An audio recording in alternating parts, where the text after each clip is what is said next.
ముందుగా అందరికీ భోగి పండుగ శుభాకాంక్షలు. ఇది చేసి మీరు ఏమైంది అనుకుంటున్నారా?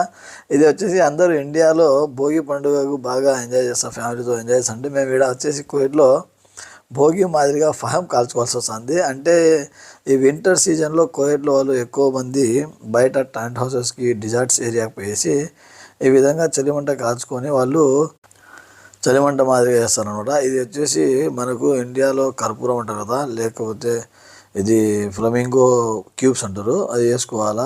అది వేయడం వల్ల దానికి ఫైర్ వస్తుంది. మన సైడ్ కిరోసిన్ అది ఏ విధంగా ఉంటుందో ఆ విధంగా. ఇవి వచ్చేసి రెడీమేడ్గా దొరుకుతాయి అనమాట. 3 kgs 5 kgs అని చెప్పేసి బాక్స్. ఎక్కువ శాతము ఆఫ్రికా నుంచి అండ్ థాయిలాండ్ నుంచి తెస్తూ ఉంటారు. అదే కాకుండా ఒకవేళ గాలి లేనప్పుడు యూజ్ చేయడానికి ఎలక్ట్రికల్ బౌలర్ మిషన్ ఇది. దానివల్ల మిషన్ ద్వారా మనము మంట చేయొచ్చు అనమాట, ఇసనగర అవసరం లేకుండా. ఇది కూడా సేమ్ మన కిరోసిన్ మాదిరినే ఉంటుంది అనమాట. ఈ అగ్గిపెట్టెలు ఎలక్ట్రిక్ బాక్స్ ఉంటుంది. ఇది చార్కోల్ వచ్చేసి ఇది ఆఫ్రికా కంట్రీకి సంబంధించినవి 5 kgs బాక్స్ అనమాట.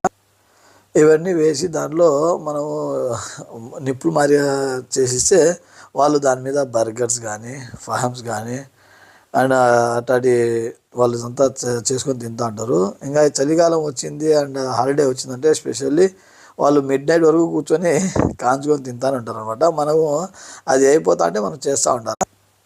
సో మనకు కూడా ఈరోజు అది భోగి పండుగ అయిపోయినట్టు అయిపోయింది. తెల్లారేంత వరకు చేసుకుంటూ ఉన్నాము రాత్రి 12 దాకా. ఇండియాలో అయితే భోగి పండుగ ఫ్యామిలీతో ఫ్రెండ్స్తో కలిసి చేసుకుంటాము. ఈడైతే ఇలా తయారు చేసి ఇస్తాను friends. Thank you so much.